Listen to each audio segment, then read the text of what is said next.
In a world that rewards constant communication, incessant sharing, and performative transparency, we've forgotten one of the most powerful tools in human interaction: strategic silence.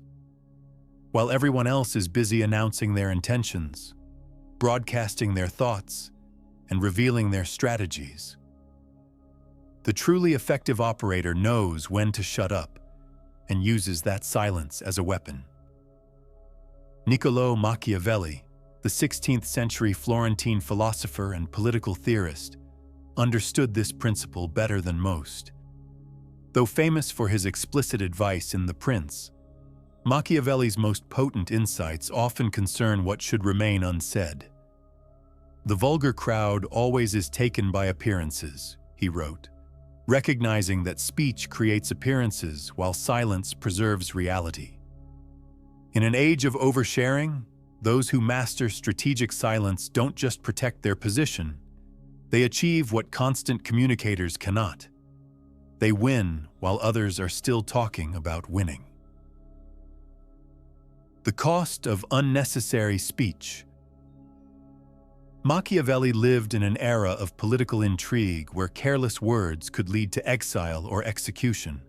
But even in our less lethal modern context, unnecessary speech creates vulnerabilities that silence avoids. Men in general judge more by the eyes than by the hands, Machiavelli observed, for everyone can see but few can feel. The person who speaks constantly offers everyone opportunities to see and judge, while revealing little about what can actually be felt or known. Every word you utter carries costs that silence doesn't. First, speech creates commitments. When you declare intentions, you bind yourself to them in others' eyes, change course, and you appear inconsistent or dishonest. Remain silent about your plans, and you maintain the freedom to adapt without explanation or apology. Second, speech exposes your thinking process and limitations. The more you explain, the more you reveal about how your mind works, information others can use to predict, manipulate, or counter you. As Machiavelli noted, the first method for estimating the intelligence of a ruler is to look at the men he has around him. Similarly, the first method for estimating someone's strategic capacity is to listen to how much they unnecessarily reveal. Third, and perhaps most importantly, compulsive speech diminishes your mystique and authority. It is far safer to be feared than loved, Machiavelli famously wrote. Fear requires distance, and distance requires some degree of mystery. The leader who explains every decision, justifies every action, and shares every thought becomes ordinary, and the ordinary cannot command the same respect as the extraordinary. Consider how this plays out in modern contexts. The colleague who speaks in every meeting, weighing in on every issue regardless of expertise, gradually loses impact. The friend who shares every detail of their life on social media becomes predictable rather than interesting. The negotiator who fills uncomfortable silences with concessions gives away leverage. The leader who responds to every criticism legitimizes the critics while diminishing their own stature. Machiavelli would view our modern compulsion toward transparency and constant communication not as authenticity, but as strategic malpractice, a voluntary surrender of power that provides others information without securing equivalent value in return. The three types of strategic silence. Machiavellian silence isn't simply the absence of speech. It's a deliberate communicative strategy that takes different forms depending on the objective. Understanding these distinct types of silence reveals how this approach operates in practice. The first type is information-gathering silence. The wise man does at once what the fool does finally, Machiavelli wrote. The fool speaks immediately, revealing their position while learning nothing about others. The wise person remains silent initially, allowing others to expose their thoughts, intentions, and weaknesses before deciding how to respond. This approach creates asymmetric information advantage. While others reveal their thinking, you collect valuable intelligence without reciprocating. In negotiations, this manifests as the powerful principle that whoever speaks first loses. In relationships, it explains why the person who listens more than they speak often understands the dynamics better than the constant talker. In competitions, it's why those who announce their strategies before executing them typically underperform relative to their capabilities.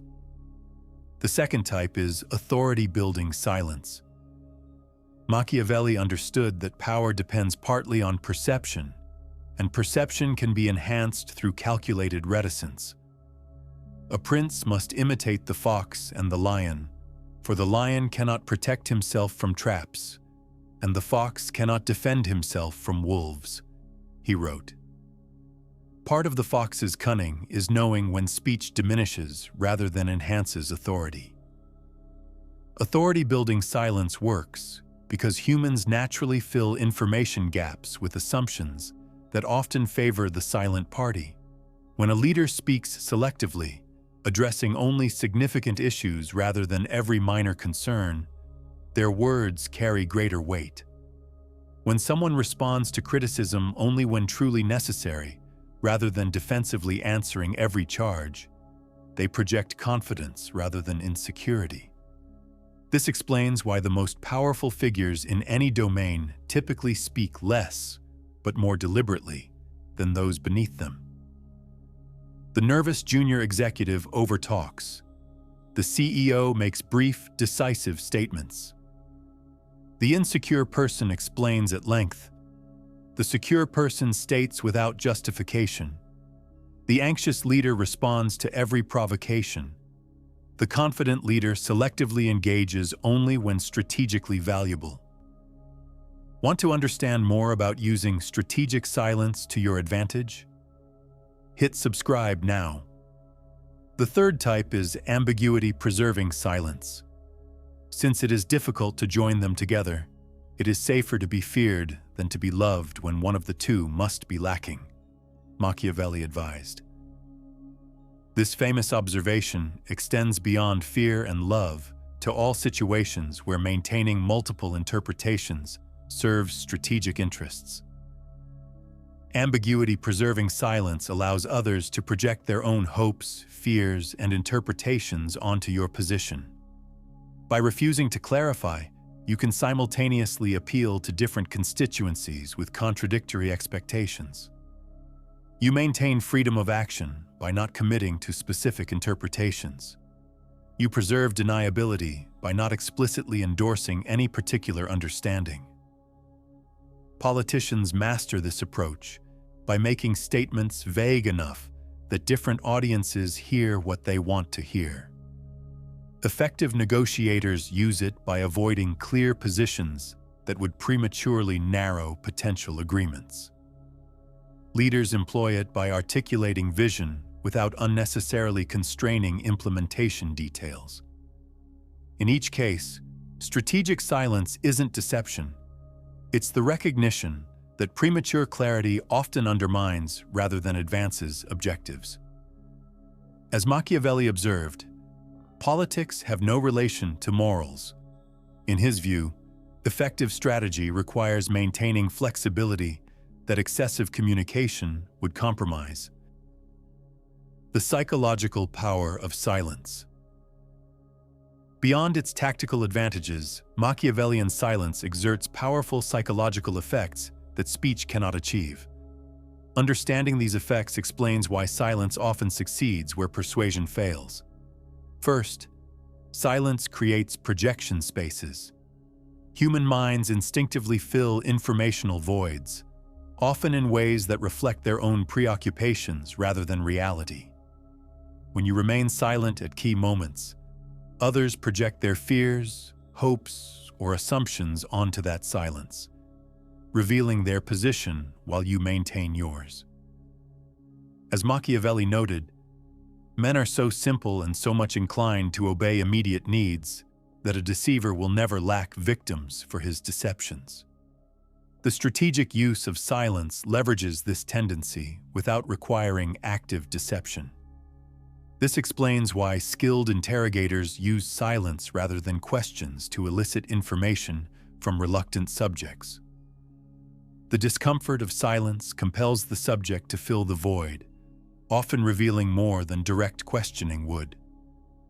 The same dynamic operates in negotiations, where the side that tolerates silence typically secures better terms than the side that nervously fills pauses with concessions. Second, silence establishes dominance in communication dynamics. The person who speaks first, most frequently or at greatest length, subtly positions themselves as seeking approval or validation from listeners. The person who speaks less, more selectively, or only after others have committed to positions, implicitly claims the judge's role, rather than the supplicant's. Machiavelli would recognize this as an expression of his principle that it is better to be feared than loved. The silent party is not necessarily loved, but their restraint often commands a respect that volubility cannot. This dynamic explains why job candidates who ask more questions often perform better than those who talk more about themselves. It explains why the quiet person in meetings often receives more serious consideration than vocal participants. It explains why respectful silence in conflicts often proves more effective than passionate argument.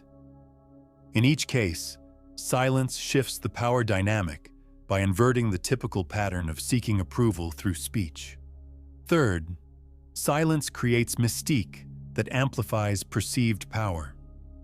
As Machiavelli observed, men judge generally more by the eye than by the hand, because it belongs to everybody to see, to few to feel. What cannot be fully seen or understood often appears more formidable than what is completely exposed. The person who reveals everything, their thinking, motives, insecurities, plans, becomes ordinary. The person who reveals selectively retains an element of mystery that magnifies their perceived capabilities. Consider how this operates in leadership contexts. The leader who explains every aspect of their thinking demystifies their role and invites others to see themselves as equally capable. The leader who shares conclusions while keeping deliberative processes private maintains a mystique that reinforces authority. This isn't about deception, but about understanding that leadership partially depends on others' perception of capability that exceeds their own. The dangerous allure of transparency. Modern culture often treats transparency as an unqualified virtue and silence as suspicious. Just be authentic, we're told. Share your truth. Communicate openly. Yet this advice, while well-intentioned, contradicts Machiavelli's strategic insights about power and influence. The promise given was a necessity of the past. The word broken is a necessity of the present, Machiavelli wrote, recognizing that binding oneself to past declarations often undermines present interests. The modern fetishization of transparency demands precisely this kind of binding, a voluntary constraint on future action in service of present authenticity. This isn't to advocate dishonesty. Machiavelli's approach wasn't about lying, but about selective disclosure, sharing what advances objectives while withholding what doesn't. Never attempt to win by force what can be won by deception, he advised. In contemporary terms, this might translate to never attempt to win by unnecessary disclosure what can be won by strategic silence. The transparency trap manifests in multiple contexts.